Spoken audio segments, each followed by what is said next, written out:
প্রদেশ কংগ্রেসের পক্ষ থেকে আমরা শুভেচ্ছা এবং অভিনন্দন জানাই।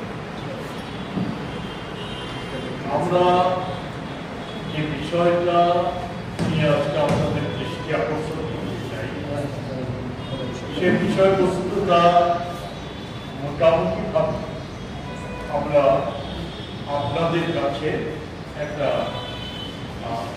লিখিতভাবে আমরা দেওয়ার চেষ্টা করেছি। এতে কিছু প্রিন্টিং মিস্টেক থাকার ফলে আপনাদের বিষয়টা একটু সংশোধন করে নিতে হবে। আমি আগে সংশোধনের বিষয়টি উল্লেখ করে দিচ্ছি, ফলে আপনাদের সুবিধা হবে এটা সংশোধন করে নিতে এবং বোঝার ক্ষেত্রে সুবিধা। আমাদের এখানে দেখবেন একটা জায়গাতে আছে 26 জন বিলিয়ন ডলারের মালিকের সংখ্যা বর্তমানে 26 জন থেকে বেড়ে 151 জন, 151 আছে। পরের লাইনে আবার এটাকে সংশোধন করে 151।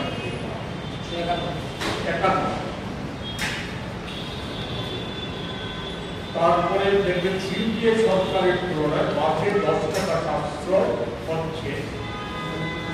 তারপর একটা শব্দ বাদ পড়ে গেছে, সংসার চালানো। সংসার শব্দটা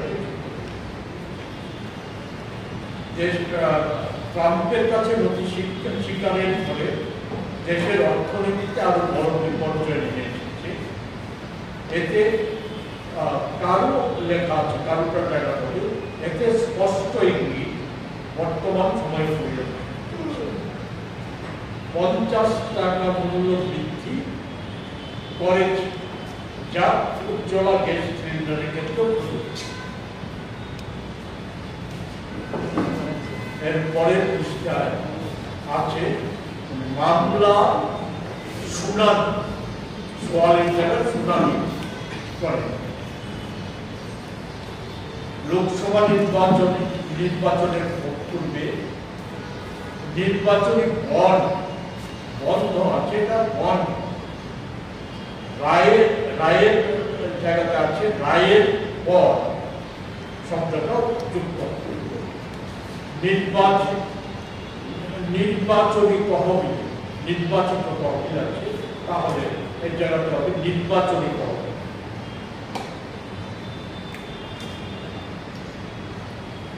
পহেলার জায়গাতে পয়লা এপ্রিল থেকে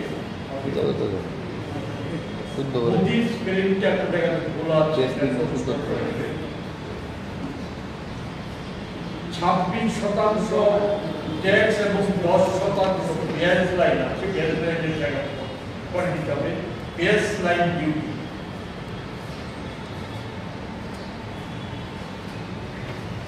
শেষের দিকে আছে শ্রমিক ছাঁটাই শব্দটা করে। জগতের মালিকরা কিভাবে ওই সরকারি দল ভারতীয় জনতা পার্টিকে কিভাবে অর্থের যোগান দিয়ে আসছে, সেই জায়গায় ওষুধ কোম্পানিগুলো কোটি কোটি টাকা বিজেপি নির্বাচনী তহবিলে জুগিয়েছে। এর নিরিখে ওষুধের কোম্পানিগুলো সেখানে খেয়াল প্রতিমতো দাম বৃদ্ধি করে চলেছে। এক্ষেত্রে আমাদের এই আর্থিক যে আমাদের একটা ভয়ঙ্কর অবস্থা, দ্রব্যমূল্য বৃদ্ধি সহ আমাদের বেকারত্ব বৃদ্ধি, কৃষকদের আয় কমে যাওয়া, শ্রমিক ছাঁটাই, মজুরি কমে যাওয়া, এই সমস্ত অবস্থার মধ্যে আমাদের এসে চুপ হয়েছে আমাদের দেশে যে বর্তমান সময়ে ট্রাম্প আমেরিকার প্রেসিডেন্ট হওয়ার পর আমাদের দেশের সরকারের যে ট্রাম্পের সাথে সখ্যতা করার যে নীতি, এর ফলে আমরা দেখছি একদিকে দেশের মান সম্মান এই সমস্ত যেমন বিসর্জন দিয়ে দিচ্ছে, তেমনি আমাদের দেশের অর্থনীতিকেও বিপর্যয় টেনে আনতে সাহায্য করছে। আমি সেই প্রসঙ্গে বিস্তারিত আজকের আলোচনায় আমি আনতে চাই না, আমি শুধু এক কথাটাই বলতে চাই যে ট্রাম্পের বন্দনা করতে গিয়ে, ট্রাম্পকে সন্তুষ্ট করতে গিয়ে মোদিজি গুগল ট্যাক্স যে আন্তর্জাতিক ক্ষেত্রে বৈদেশিক সংস্থাগুলির গুগল ট্যাক্স গত 1 এপ্রিল থেকে 6% কমিয়ে দিয়েছে। আমেরিকা একতরফাভাবে আমাদের দেশেও আমাদের দেশের পণ্য যা আমেরিকার পণ্য যা আমাদের দেশে আছে তার উপর আমেরিকা সেখানে শুল্ক বাড়িয়ে দিয়েছে, 26% শুল্ক বাড়িয়ে দিয়েছে।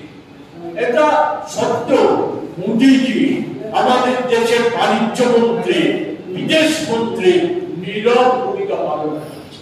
অথচ চীন সহ অনেক ছোট বড় দেশ পাল্টা পদক্ষেপ হিসাবে তাদের পণ্যের উপরও তারা ট্যাক্স আমেরিকাতে যে সরবরাহ করে তার উপর ট্যাক্স বাড়িয়ে দিচ্ছে, কিন্তু ভারত সরকার নীরব ভূমিকা পালন করছে।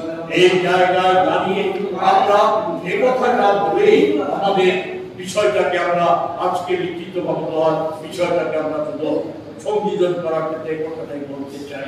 আমাদের দেশে সম্প্রতি 10 দিনের ব্যবধানে যে ওষুধের মূল্য বৃদ্ধি এবং গতকাল যা আজ থেকেই চালু হয়ে গেছে রান্নার গ্যাসের সিলিন্ডার পিছু উজ্জ্বলা যোজনা সহ গ্যাস সিলিন্ডারের দাম 50 টাকা বৃদ্ধি এবং সিএনজি গ্যাসে 1 টাকা বৃদ্ধি, পেট্রোল ডিজেলে 2 টাকা করে শুল্ক বৃদ্ধি, যা আগামী দিনে পেট্রোল পণ্যের দাম বা খোলা বাজারে দাম বৃদ্ধি প্রায় নিশ্চিত। এই জায়গাতে শুধু এক কথাই বলবো যে এটা হচ্ছে যে খাতে নুন ছিটিয়ে দেওয়ার মতো অবস্থা ভারতবাসী হয়েছে মধ্য দিয়ে। এর মধ্যে যুগ হয়েছে আমাদের দেশে বিনিয়োগকারীরা জানেন এগুলি নিয়ে বলতে চাই না, বিদেশি বিনিয়োগ তুলে নিয়ে যাচ্ছে। এতে নতুন মাত্রা যুগ হয়েছে।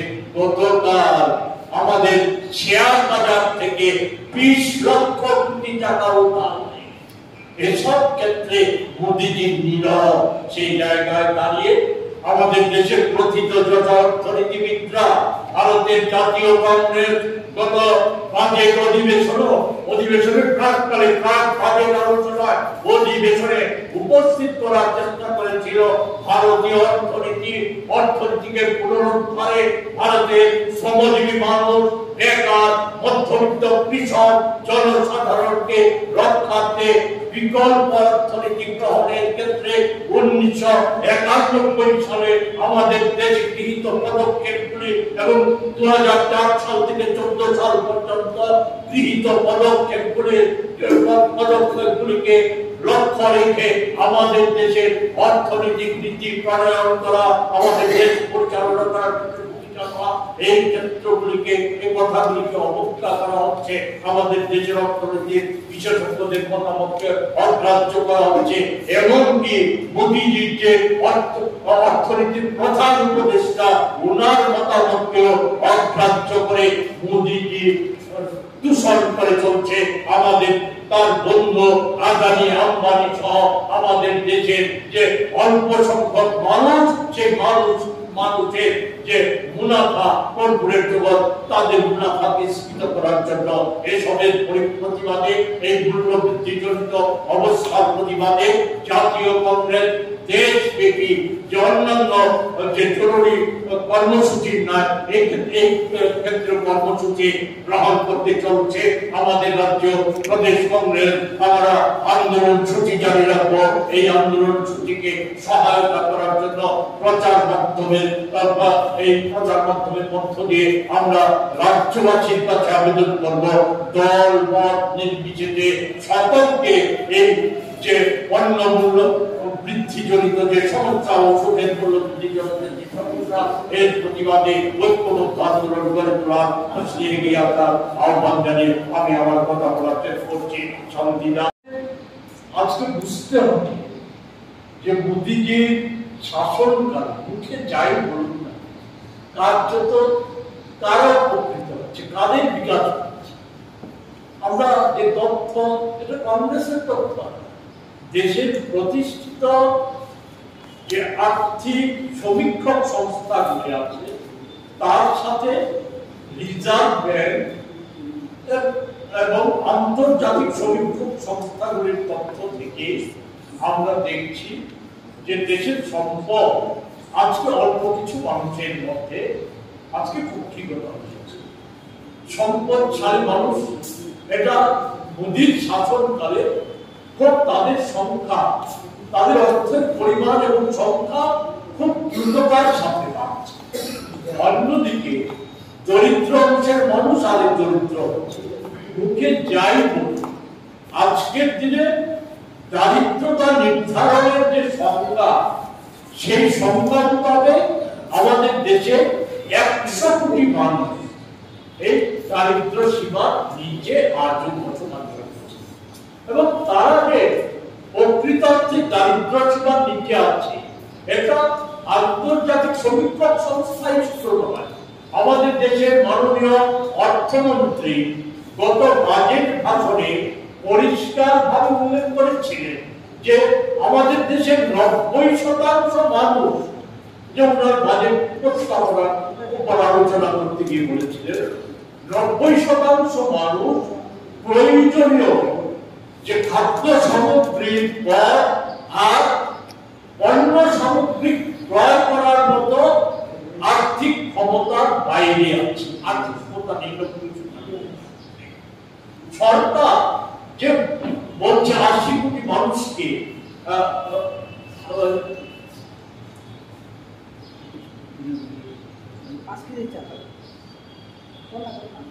80 কোটি মানুষকে বিনামূল্যে খাদ্য সরবরাহ করছে, এর মধ্যে মাধ্যমে তো দারিদ্রতার স্বীকৃতিটা বেরিয়ে আসছে।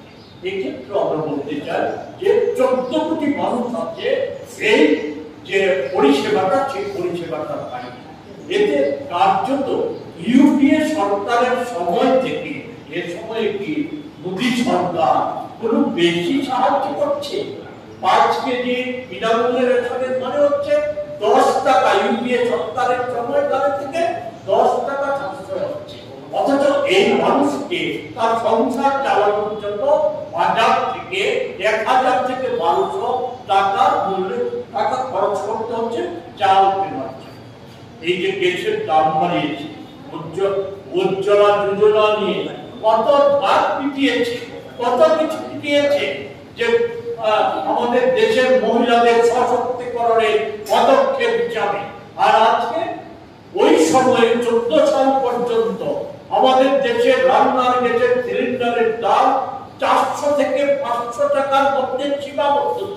কখনো কখনো আন্তর্জাতিক বাজারে পেট্রোপণ্যের সামগ্রী বাড়ার ফলে সেই দামের উঠানামা করতো, কিন্তু 500 টাকার মধ্যে কোনোদিন ওঠেনি। সেই দাম আজকে 1000 টাকা ছাড়িয়ে যাচ্ছে। কোনো সময় চমক দেওয়ার জন্য নির্বাচনের আগে এই সমস্ত দাম কমানো ইত্যাদি। আর আসলে নীতিটা হচ্ছে কি? নীতিটা হচ্ছে যে কর্পোরেট জগৎকে সেবা করা আর মানুষকে বিভ্রান্ত করে রাখার জন্য নানা চটকদারি চমকপ্রদ কথা প্রকল্প ঘোষণার মধ্য দিয়ে বিভ্রান্ত। সম্প্রতি এই যে প্রায় 900 ওষুধের দাম বৃদ্ধি, এ নিয়ে এখানে আছে, আমি বিস্তারিত বলতে চাই। এটা নিয়ে সুপ্রিম কোর্ট একটা মামলা তুলেছে। একজন রোগী, তার একটা মারণ রোগ, এ থেকে পরিত্রাণের জন্য তাকে জীবনদায়ী ওষুধ প্রতি বছর ব্যবহার করতে হয় এবং সেই জীবনদায়ী ওষুধটা বিদেশ থেকে আমাদের দেশে আমদানি করতে হয়। সেই ওষুধের দাম আমাদের দেশে, সেই ওষুধটার খরচ প্রায় 2 কোটি টাকার মতো একজন রোগীর ধরে বছরে 2 কোটি টাকা। এই নিয়ে এবং সার্বিকভাবে আমাদের যে ওষুধের দাম বছর বাড়ছে, এই সময়ে মাঝপথে শেষার্ধে ওষুধ প্রস্তুতকারী কোম্পানিগুলি প্রায় 900 ওষুধের দাম বাড়িয়ে দিয়েছে। এ নিয়ে সুপ্রিম কোর্টে একটা মামলা চলছে।